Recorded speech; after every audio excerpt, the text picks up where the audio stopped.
Good morning, everyone. First of all, let me thank you all for coming here today. For those of you who don't know me, my name is Wipada Maneerat. You can call me Fa. I am an English major student at เกษตรศาสตร์ University เฉลิมพระเกียรติสกลนคร Province Campus.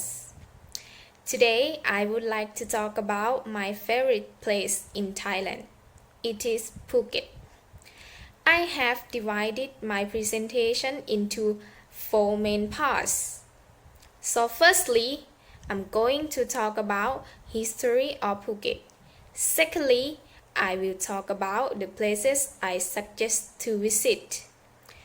Thirdly, I will tell you about accommodation and I will recommend some nice places to stay and give you an idea of prices. Finally, I'm going to talk about how to travel to Phuket and getting around Phuket. My presentation will take about 5 minutes. If you have any questions, please feel free to interrupt me anytime. Okay, so let's start. Firstly, the history of Phuket. Phuket is located in the Andaman Sea in southern Thailand. The island was on one of the major trading routes between India and China. Many years ago, there were no tourism and just fishermen sailing boats around the island. Now Phuket is an incredibly popular destination for tourists, and the long stretches of idyllic beaches along east west coast are lined with hotels, resorts, restaurants, and other tourist facilities. First place I suggest to visit is Patong Beach, the longest beach on Phuket.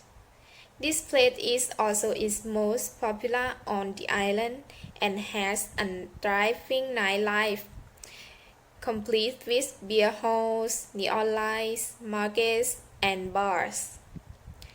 Phuket also caters for those interested in exploring some Thai culture with museums and temples that can be explored away from crowds. There are many cultural places to visit in Phuket. The one I think is the most beautiful is Wat Chalong. It was built in the 19th century and now locals are welcome to come and pray, and foreigners to discover Buddhism and Thai culture. The next one I recommend is Phuket Town. This place is both a cultural attraction and night market. The old Sino-Portuguese houses, which line the 350-meter long street, are lit up in vibrant colors.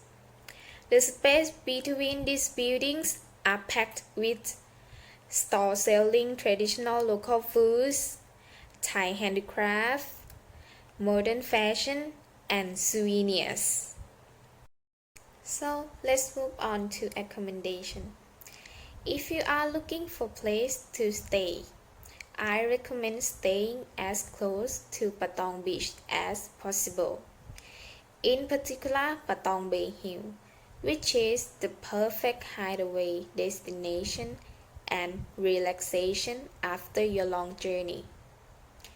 The resort is very close to the hustle and bustle of Phuket popular tourist destination, with rates starting at 2,000 baht per one night.